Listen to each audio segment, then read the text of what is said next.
Resumen: las células del sistema inmune, que incluyen linfocitos, granulocitos y monocitomacrófagos, se forman en la médula ósea a partir de células pluripotentes, a través de un proceso finamente regulado en el que participan varias citoquinas. Los linfocitos son las células que participan en la inmunidad adquirida o específica. Las células T participan en la inmunidad celular y las células B en la inmunidad humoral. Una tercera subpoblación de linfocitos, las células NK, participan en la inmunidad celular de tipo innato. Las células del sistema fagocítico mononuclear, monocitos, macrófagos y células dendríticas tienen como función fagocitar, actividad más desarrollada de los macrófagos, que son células tisulares derivadas de los monocitos circulantes.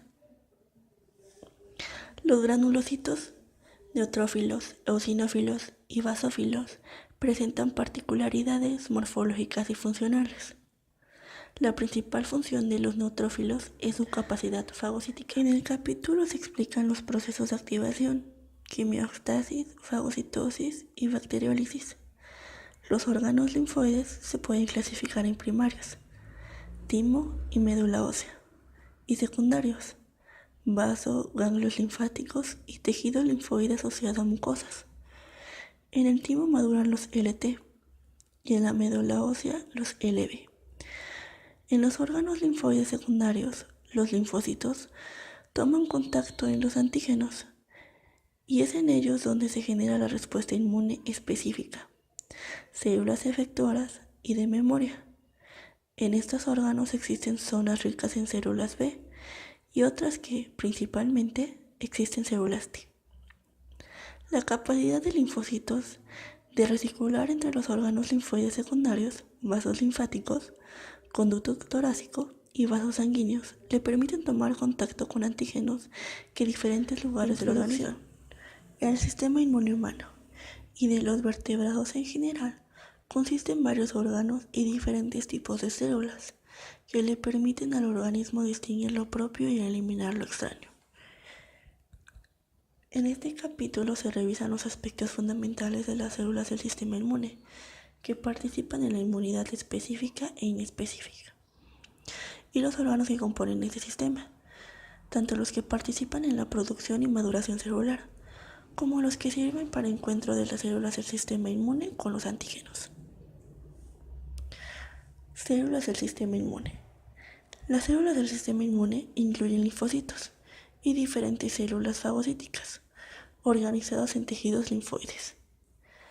Las células del sistema inmune derivan de las células pluripotentes de la médula ósea, órgano en el que ocurre la hematopoiesis, proceso por el cual se forman y diferencian y maduran las células sanguíneas. En el feto la hematopoiesis ocurre en el hígado y en el vaso. A partir del nacimiento, se suspende este proceso en esos órganos y se incrementa en la médula ósea, sitio donde había comenzado en los últimos meses de gestación. En la médula ósea, 3 aspectos son importantes a considerar. A. La estructura anatómica. Disposición tridimensional de vasos sanguíneos y diferentes tipos celulares. B. El estroma. Incluye varios tipos celulares: fibroblastos, adipocitos, macrófagos, linfocitos y células endoteliales de los sinusoides y macromoléculas de matriz extracelular, colágeno, fibronectina, laminina, hemonectina, tesanina. En la médula ósea, las células hematopoietíticas se distribuyen en 3 compartimentos morfofuncionales: compartimiento de células madres; B. Compartimiento mitótico o de división; y C. Compartimiento de maduración, almacenamiento. Eritroblástica. Se reconocen las etapas: proeritroblasto, eritroblasto basófilo, eritroblasto poliromatófilo, eritroblasto otocromático y glóbulo rojo en la línea linfoide a partir de la unidad formadora de colonias. Las células del compartimiento Still Cell de células madres corresponden a menos del 1% de las células de la médula. No son identificables morfológicamente, por lo que deben ser estudiadas en cultivos in vitro. Las células madres, o madre pluripotente, también denominada unidad formadora de colonias de mieloides y linfoides, tienen la capacidad de dividirse y autoperpetuarse. Da origen a dos líneas celulares principales, mieloide y linfoide. En la línea linfoide, a partir de la granulocítica erytroide monocítica, se producen dos diferentes encomendadas, granulocito y monocito, y megacarioticito y eritroide. Posteriormente se generan las líneas de compartimiento mitótico a partir de los factores estimulantes de colonia de los granulocitos. De las líneas celulares específicas antes mencionadas, se generan las primeras células reconocibles morfológicamente de cada línea celular. Mioblasto, en el caso de los granulocitos, que posteriormente madurará a promielocito y luego a mielocito, etapa en la cual se diferencian las tres líneas específicas de los granulocitos: neutrófilos, eosinófilos y basófilos. Las etapas posteriores de maduración de los granulocitos corresponden a juveniles, basiloformes y segmentados. Por su parte, la serie de monocítica madura en las etapas de monoblasto y monocito.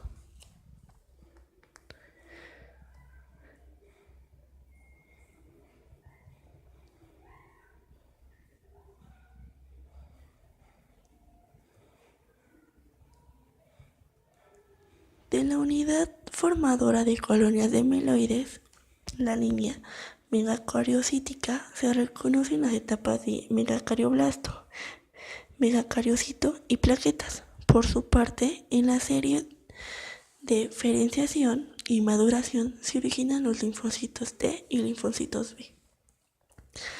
En el proceso de diferenciación y maduración de las diferentes líneas celulares participan varios factores de maduración y citoquinas. Existen factores que actúan sobre progenitores de multilinaje, factores estimuladores de colonias,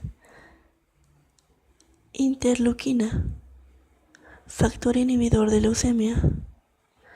Algunos de esos factores participan también en la maduración de algunas líneas celulares en particular. La maduración de los granulocitos y monocitos se reconocen a los granulocitos y eritrocíticos.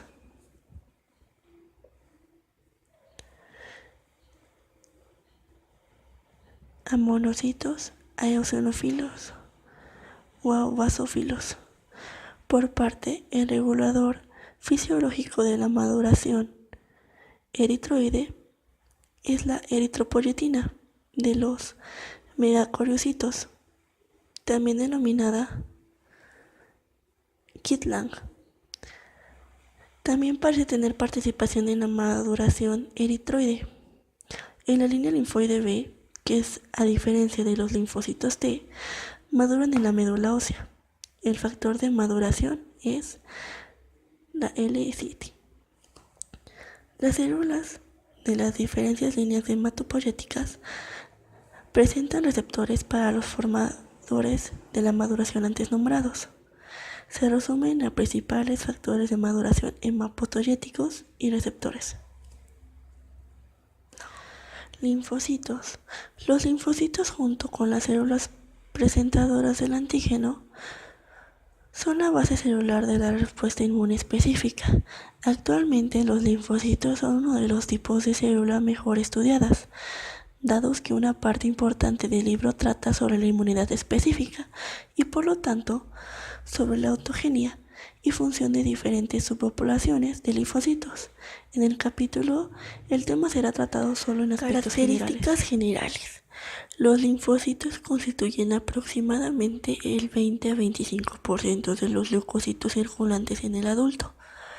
Desde el punto de vista morfológico, en frotis sanguíneo tenido con Mayrunner grisema se distinguen dos tipos: los linfocitos pequeños, de 7 a 9 de la millonésima parte de un metro, que presentan una relación núcleo-citoplasma alta y representan la mayoría, y los linfocitos grandes, de 11 a 20 de la millonésima parte de un metro, que presentan citoplasma más abundante. El núcleo generalmente es redondo y compuesto predominantemente de heterocromatina. Los núcleos pueden observarse con tinción. De Mayrunner grisema, en los linfocitos grandes puede observarse gránulos de citoplasmáticos. Los denominados linfocitos activados corresponden a linfocitos asociados a una respuesta inmune. Estos linfocitos estimulados antígicamente se caracterizan por presentar citoplasma abundante, hipervasófilo, azul intenso y desbordes irregulares. A la microscopía electrónica del barrido, los linfocitos en reposo presentan una superficie lisa, quilosas y irregulares. Al estar activados, los linfocitos, al igual que otros leucocitos, se pueden movilizar. Inicialmente se forma un cepodo que rodea la célula y al contraerse empuja el núcleo hacia adelante, quedando una cola citoplasmática llamada európodo, uracola, podipi, presentando a la célula un aspecto de espejo de mano pera. La velocidad es aproximadamente de 20 millonésimas partes de metro por minuto, la que aumenta cuando la célula es estimulada. El európodo, además de permitir el movimiento, facilita las interacciones con otras células, linfocitos y macrófagos, etc. Los linfocitos, además de presentar diferencias morfológicas, son un grupo heterógeno, estructural y funcionalmente. Se dividen en tres grupos funcionales diferentes: los linfocitos T, que participan en la inmunidad adquirida del tipo celular; los linfocitos B, que participan en la inmunidad adquirida del tipo humoral; y las células natural killer, que no expresan marcadores de células T ni células B, y que participan en la inmunidad natural o innata. Originadas a partir de la médula ósea, experimentan un proceso de maduración y diferenciación en el timo y médula ósea, tejido pulso equivalente en el humano. La mayor parte de los linfocitos que se encuentran en la sangre, linfa, ganglio linfático y timo son linfocitos T. En cambio, un mayor porcentaje de los linfocitos presentes en la médula ósea son linfocitos B. En el vaso y amígdalas es el porcentaje de ambas subpoblaciones, generalmente presentan forma ovalada. Corresponden a las células efectoras de la línea linfoide B, productoras de inmunoglobina. El núcleo, con una distribución radial de la heterocromatina, está ubicado excéntricamente, y el citoplasma presenta una gran cantidad de retículo endoplasmático rugoso que le otorga la intensa vasolia, que le caracteriza ser tenida de esas células con Mayrunner grisema. A nivel perinuclear, presenta un desarrollado aparato de Golgi. En el estudio hematológico de rutina de los linfocitos sanguíneos, solo se utiliza la tinción de Mayrunner grisema, metodología que no permite conocer la línea celular de los linfocitos. En el caso de requerirse dicha información, como es en el caso de diagnóstico diferencial de leucemias, se puede recurrir a tinciones citoquímicas que identifican la presencia o ausencia de ciertas enzimas u otras moléculas en el citoplasma de los linfocitos. Más recientemente se utiliza la citometría de flujo para identificar las subpoblaciones de los linfocitos. Al respecto, el uso de anticuerpos monoclonales conjugados con el furocromo permite identificar marcadores de superficies designados con el sistema Cluster Detection. A modo de ejemplo, se muestran algunos. De esta forma, se reconoce como marcadores de las células T al complejo de Cluster-Decision y a las dos subpoblaciones más importantes de la línea celular se les identifica como helper o citocicos, basándose en la paración y secretación de citoquinas. Se reconocen dos subpoblaciones de células Hepler que secretan y estimulan la inmunidad medida por células. La LTH2 secreta y favorece con respuesta inmune humoral. Por su parte, los linfocitos B se reconocen por la expresión en su membrana de inmunoglobinas, y en algunos casos la inmunoglobina además son Cluster-Decision y también expresan moléculas de clase 2. Diferenciación de linfocitos. Los linfocitos se generan a partir de la unidad formadora de colonias de la médula ósea que presentan y transfieren terminal en el tipo núcleo y expresa un tipo de molécula de clase 2 en humanos en la membrana celular. La línea linfoide B madura en la propia médula ósea y línea linfoide T en el timo. En ambos casos, la maduración implica una etapa independiente de antígeno que ocurre en la médula ósea, línea B, y en el timo, línea T, y una etapa dependiente de antígeno, que ambas líneas celulares ocurre en los órganos linfoides secundarios. La maduración de las células B se puede separar en dos estadios previos al LB maduro y ProB, que en las células TDT. Desoxinucleotador transferasa terminal. El ProB se caracteriza por ser cadenas citoplasmáticas. Las células B maduras presentan el siguiente inmunofenotipo. Las etapas finales de diferenciación de los linfocitos B tienen lugar en la periferia, en algún órgano linfoide secundario, y son antígeno independiente. En el punto siguiente se explica brevemente el proceso de activación linfocitaria que ocurre como consecuencia de la integración, en este caso entre la inmunoglobina B o inmunoglobina D, de membrana de un linfocito B y el antígeno respectivo. Los linfocitos B vírgenes se expresan en su membrana inmunoglobina M y inmunoglobina D, y de tomar contacto con el antígeno expresa close designation. Luego, como célula precursora del centro germinal en los folículos linfoides, el fenotipo que le caracteriza es la inmunoglobina M más la inmunoglobina D más el cluster designation.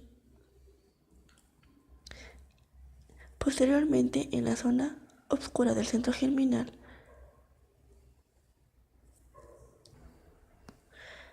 las células presentan el siguiente fenotipo: inmunoglobina G, inmunoglobina M, inmunoglobina E.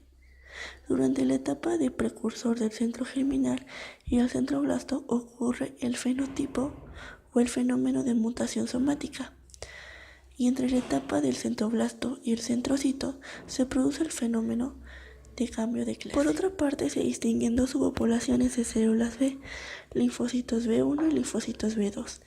Entre otros aspectos, la subpoblación B1 representa receptores prorreactivos de baja afinidad y se encuentra mayormente en el peritoneo y en el vaso. La subpoblación B2 constituye la mayor parte del repertorio linfocitario B y se encuentra fundamentalmente en los órganos linfoides secundarios y en la sangre.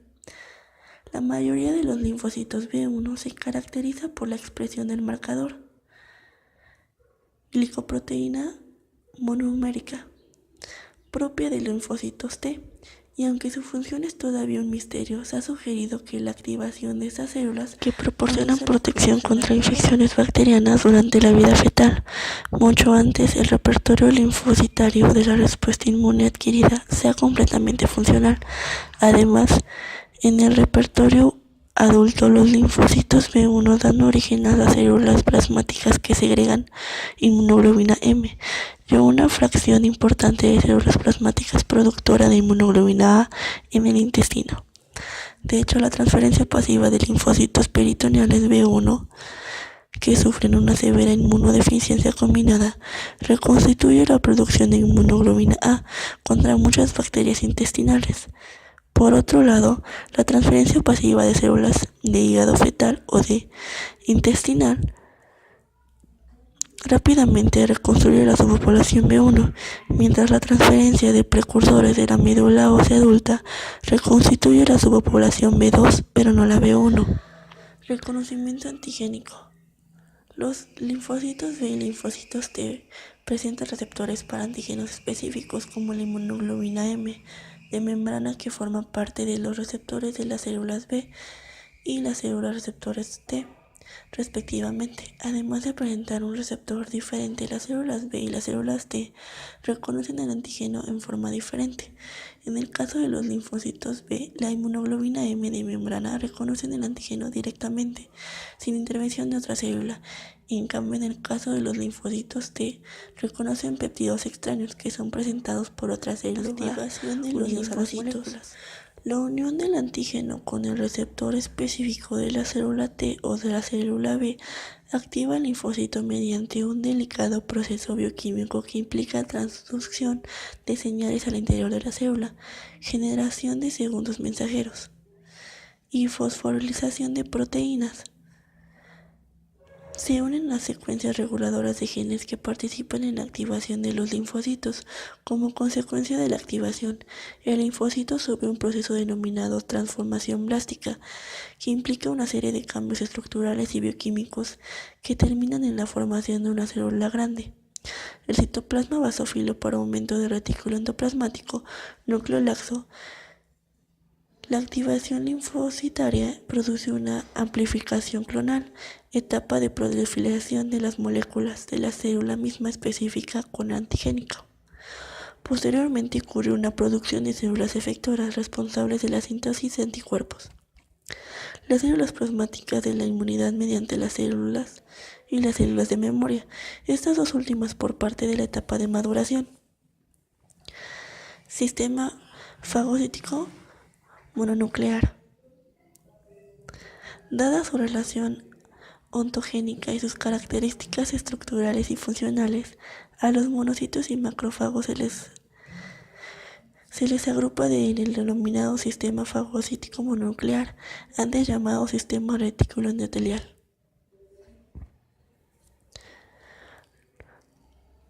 Los monocitos presentan un diámetro de 12 a 15 millonésima parte de metro y representa de un 4 a un 10% de los leucocitos sanguíneos en el citoplasma.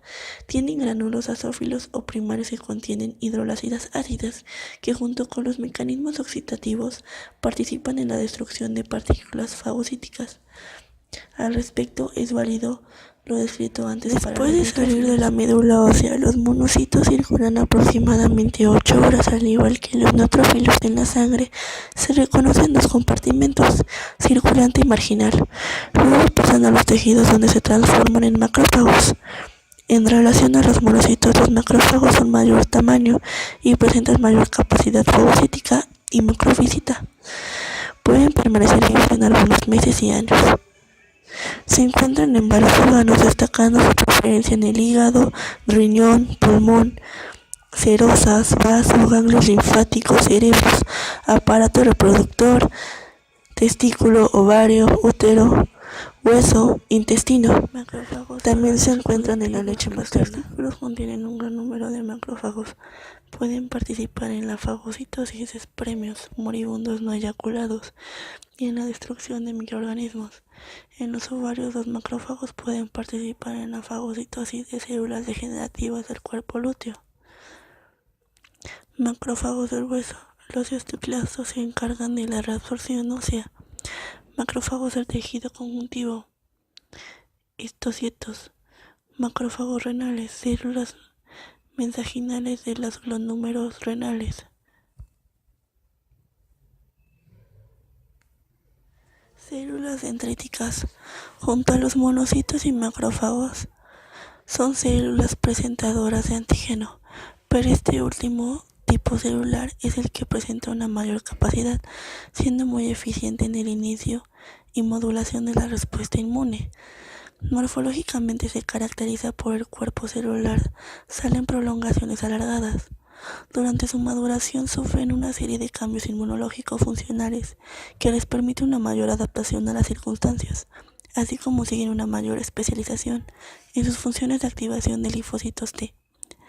Se han demostrado la existencia de distintas líneas, con diferentes estados madurativos y vías de migración, lo que implica una distribución anatómica diferente, a partir de la célula pluripotencial y en presencia de los GMS-CSF se diferencia de las que se originan las células de Lambert de la piel, que da origen a las meloides. Las células de Lambert se trasladan hacia tejidos no vascularizados, como la epidermis de la piel, y las mieloides lo hacen hacia las zonas vascularizadas, localizándose en los intestinos. Una vez que las células de Lambert han incorporado el antígeno en la piel, migran para la linfa, hacia los ganglios linfáticos donde presentan a la ALT. Las LDC intersticiales, por su parte, migran hacia el vaso a través de la sangre. Según su distribución, las linfáticas se clasifican en tejido linforme.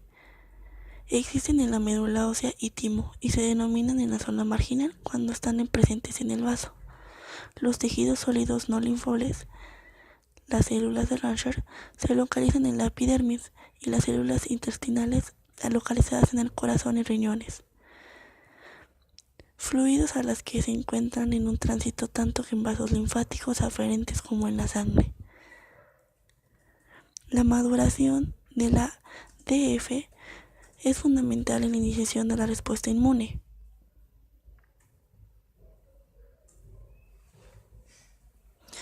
Los estadios de maduración in vitro se realizan a partir de los monocitos obtenidos de sangre periférica e incubados en presencia de los GM-CSF. Se obtienen así una población de células que expresan en superficie moléculas de clase 2 en baja densidad. Receptor de manosa quimioquímica, y no expresa la molécula de adhesión y una molécula de cosidora. En el paso ADC participan las LPS, liposilosacárido, en la pared bacteriana.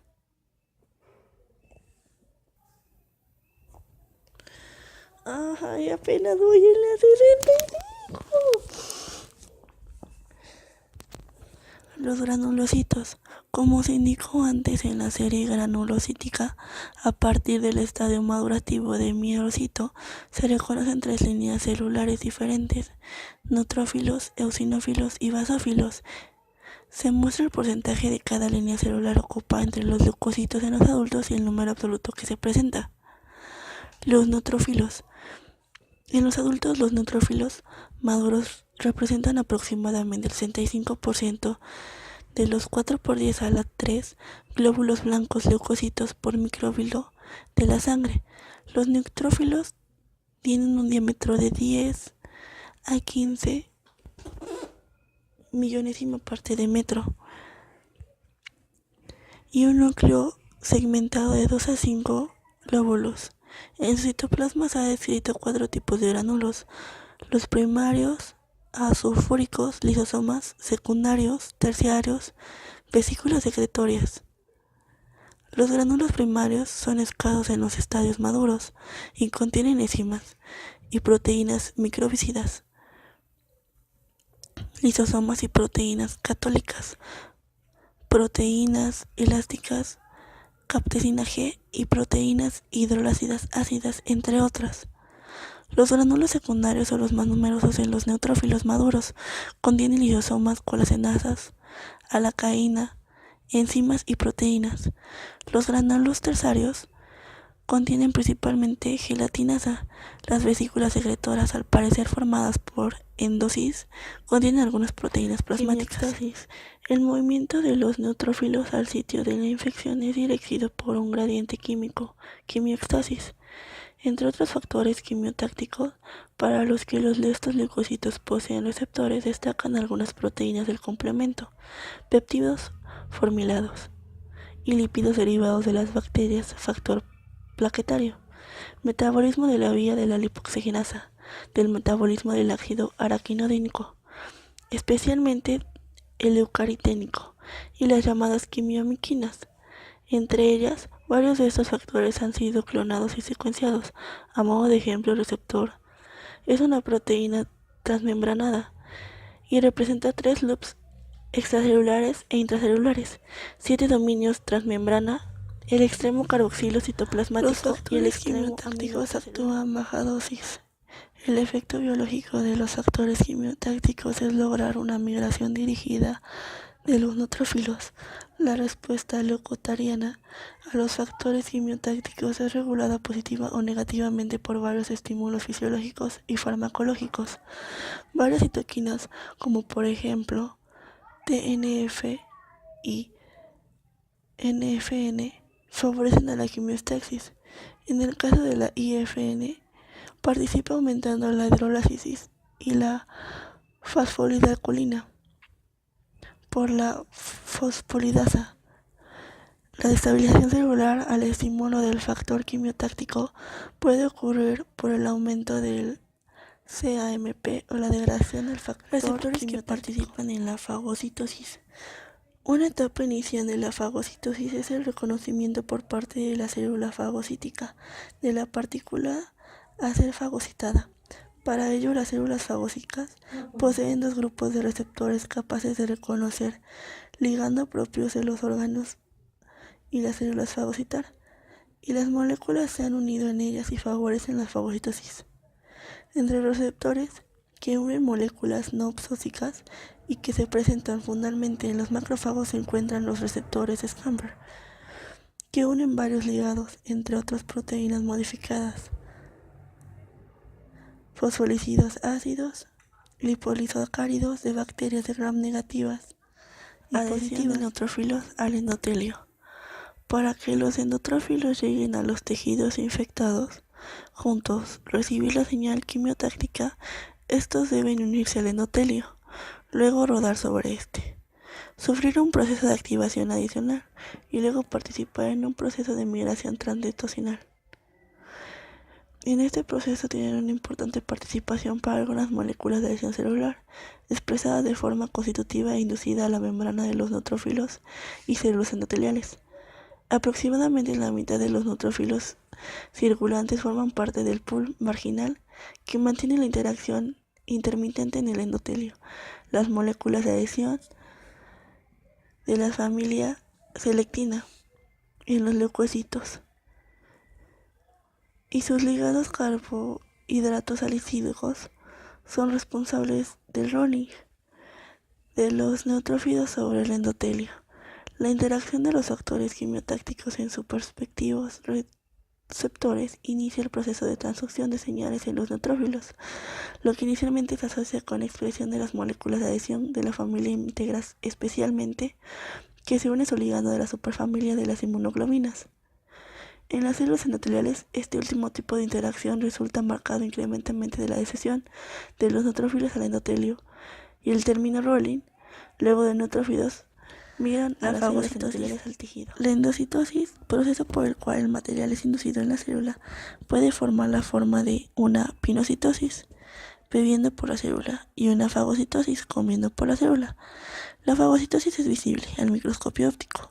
La pinocitosis se refiere a la investigación de las macromoléculas. Ambos procesos involucran una invaginación de la membrana celular y una formación de vesículas y vacuolas. La mayoría de células pueden realizar la pinocitosis, pero la fagocitosis es un proceso característico de los neutrófilos, monocitos y macrófagos, y en mucho menor grado los basófilos. La fagocitosis de los microorganismos se ve favorecida si están recubiertos con hemoglobina G y fracciones del complemento. Los neutrófilos, al igual que los monocitos y macrófagos, poseen receptores para la región, y para la unión de estas opsinas con el receptor agresivo activa la célula fagocita. Esta emite prolongaciones que engloban al microorganismo. El fagosoma, formado por membrana plasmática, posteriormente se fusiona con la membrana de los granulocitos citoplasmáticos que descargan su contenido enzimático en el interior del fagosoma a través de la proteína quinasa que fosforila proteínas, mecanismo microbicidad. Una vez fagocitados los microorganismos, estos son destruidos por mecanismos dependientes e independientes del oxígeno, también denominados mecanismos oxidativos y no oxidativos, respectivamente. Los mecanismos antimicrobianos dependientes del oxígeno. Durante la fagocitosis, proceso dependiente de energía, se produce un aumento de consumo de oxígeno, de la oxidación de la glucosa y de la producción del metabolismo del oxígeno, fenómeno también llamado estallido respiratorio. La generación de estos últimos se debe a la activación de la oxidasa, que al oxidar reduce el oxígeno molecular a ion de superóxido, en el que se convierte en el peróxido de hidrógeno. Los metabolitos del oxígeno pueden actuar a través del mecanismo dependiente o independiente del methylperoxidasa, enzima presente de alta concentración en los gránulos primarios, los que son granulados en el interior del fagosoma. En presencia del ion aururo, transforma y degrada el mecanismo dependiente del oxígeno, pero dependiente, en ácido hipocloroso, un potente oxidante y antimicrobiano. Los radiales superóxido e hidroxilo por sí solo tienen acción microbicida. La oxida dependiente es un complejo multienzimático que incluye proteínas de membrana, vesículas secretoras y gránulos secundarios.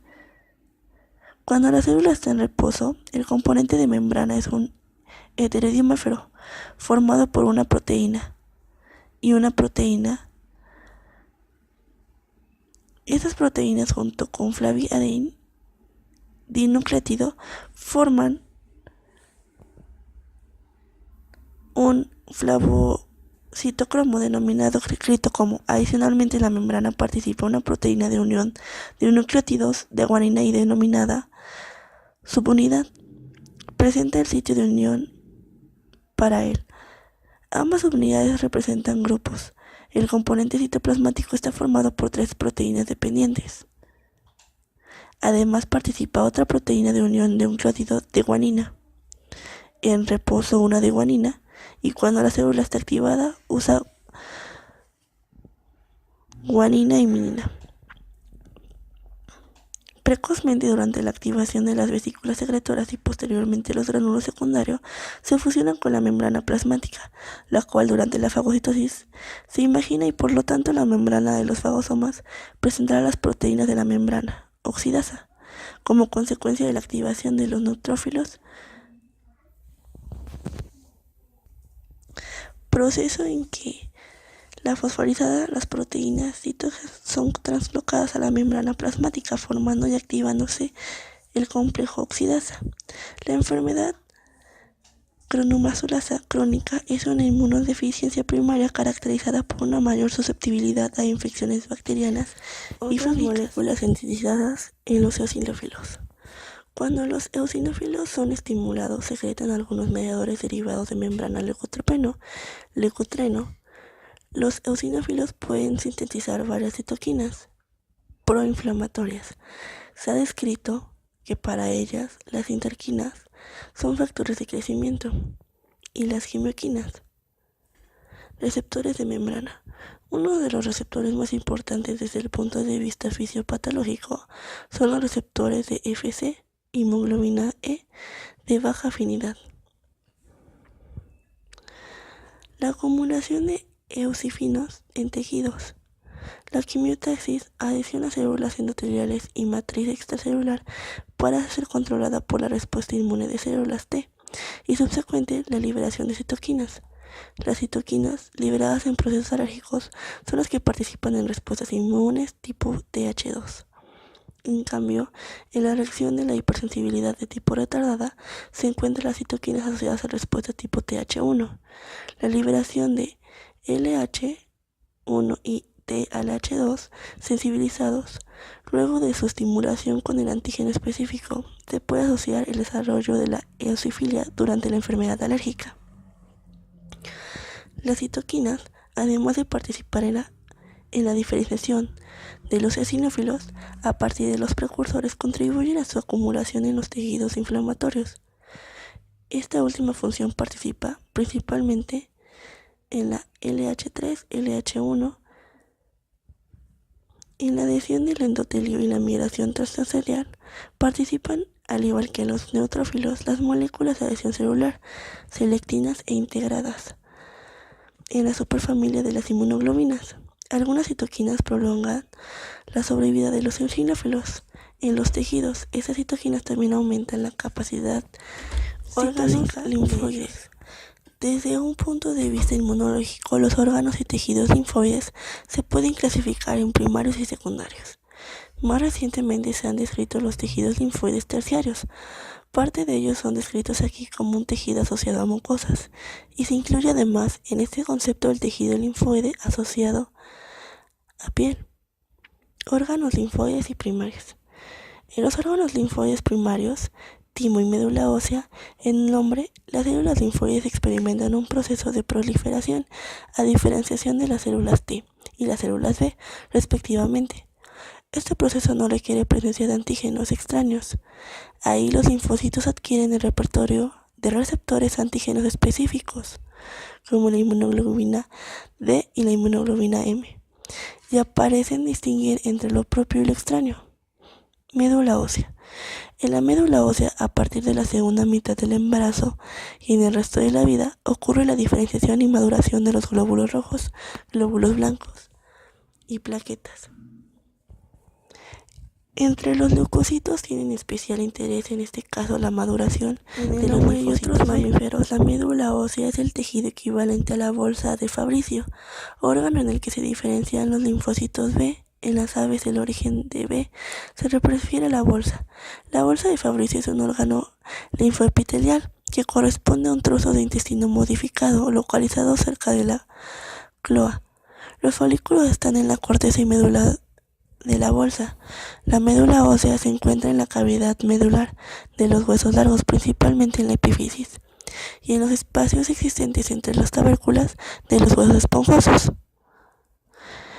Histología. La médula ósea está formada por dos importantes compartimentos vasculares, vascular y el hematopoyético. Los vasos sanguíneos del comportamiento vascular forman un esqueleto estructural en la médula ósea. La sangre que ingresa a la médula ósea lo hace por las arterias nutricias que perforan la diáfisis a través de los agujeros nutricios. Estas arterias entran a la cavidad medular y dan origen a la arteria longitudinal central, desde la cual se generan pequeños vasos que irrigan tanto a la médula como el hueso cortical.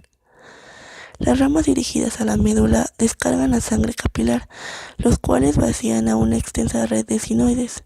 Los sinoides, de 45 a 80 de la millonésima parte de un metro, están compuestos por células endoteliales, una lámina basal y una capa externa de las médulas reticulares. Estas últimas recubren aproximadamente el 50% de la superficie endotelial.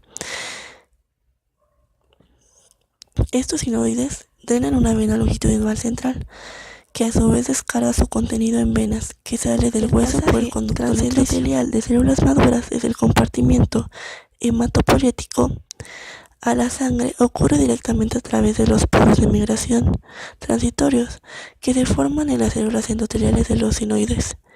El compartimiento hematopoyético está formado por las sístoles de las células hematopoyéticas de las diferentes líneas celulares. En sus distintos estudios madurativos, las células se ubican entre los sinoides y estos en la cortical del hueso. Además de las células hematopoyéticas, en la médula ósea también existen otras células que forman parte denominada estroma molecular. Entre ellas destacan los macrófagos, células reticulares y algunas células adiposas. Estas células participan activamente en la reproducción de la hematopoiesis, secretando citoquinas y factores de maduración. Adicionalmente, los macrófagos núcleos expulsados por los eritroblastos. Al madurar a los retículos, células alteradas y células muertas. La hematopoiesis implica un complejo proceso de maduración y diferenciación celular. A partir de una célula pluripotencial se originan los diferentes tipos de leucocitos, glóbulos rojos y plaquetas. Dicho proceso participan varias citoquinas. Por otra parte, las moléculas de adhesión celular y del estroma y la matriz extracelular tienen fundamental participación en el proceso de maduración y focalización en la médula ósea. En el caso de la particular de los linfocitos, la médula y las células B maduran en la propia médula ósea. Llegan en un estado inmaduro desde la médula ósea. En el humano, el timo comienza a originarse hacia el final de la sexta semana de gestación. Para el nacimiento, el timo está totalmente desarrollado. El timo es un órgano de naturaleza linfoepitelial que se ubica en el medio gastro anterosuperior, sobre los grandes vasos del corazón. Su tamaño y grado de desarrollo varían con la edad del individuo, alcanzando su máximo desarrollo de 40 a 50 gramos, cerca de la pubertad, después de la cual empieza a involucrar procesos que continúan hasta avanzada edad. Histología. Es el único órgano linfoide lobulado. Está formado por dos lóbulos, derecho e izquierdo. Respecto a las células T, si bien estas maduran con el tiempo y el timo, desde la médula ósea emigran células encomendadas a madurar como los linfocitos T, usando citometría de flujo. En médula ósea se ha detectado una sobrepoblación de coespesa. Marcadores de línea T. Sin embargo, también se propone la existencia de un progenitor común para ambos linajes de celulares, B y T. Otros hallazgos indican que participar en el hominin de las células linfoides que llegan al timo a madurar como las células. La principal función del timo es participar en la maduración y diferenciación de los linfocitos T a partir de la proliferación y diferenciación de los linfocitos troncales inmunológicamente no competentes, que unidos por el tejido conectivo. Ambos los lóbulos están rodeados por una cápsula de tejido conectivo. Emite numerosos tabiques al interior de los lóbulos, subdividiéndolos en millones de lobudillos. Cada lóbulo posee una zona periférica y más rica en células, denominada corteza y la médula. Los tabiques llegan hasta el límite de la corticomedular. El estroma laxo, compuesto por células reticulares epiteliales, entretejete la corteza y la médula. En el retículo se encuentran linfocitos macrófagos y células dendríticas interdigitantes. Las células reticulares epiteliales tienen un aspecto variable, presenta prolongaciones en forma de estrella que interaccionan entre sí. La periferia de la corteza alrededor de los vasos sanguíneos, esas células conforman una capa continua de algunas células. En la médula existen unas células reticulares epiteliales en la corteza, conformando en la primera corpus de Hals. Las células reticulares epiteliales expresan en su superficie la molécula de clase 1 y la clase 2, las que interaccionan con las otras células linfoides. Son fundamentales en el proceso de maduración de estos últimos. Esto es especialmente su significado es la corteza capsular. Los macrófagos se encuentran en una cantidad moderada en la corteza, pero son más abundantes en la médula. Las células dendríticas integrantes se encuentran en abundante cantidad en el límite corticomedular y en la médula se ubica entre el retículo que se forman el retículo epitelial. Al igual que estas últimas presentan largas prolongaciones citoplasmáticas a través de las cuales toman contacto con los linfocitos. Las células linfoides se localizan entre las más halladas que dejan las células retículo epitelial. Las células linfoides son más abundantes en la corteza de la médula. La corteza subescapular externa son las células grandes, corresponden a los linfoblastos.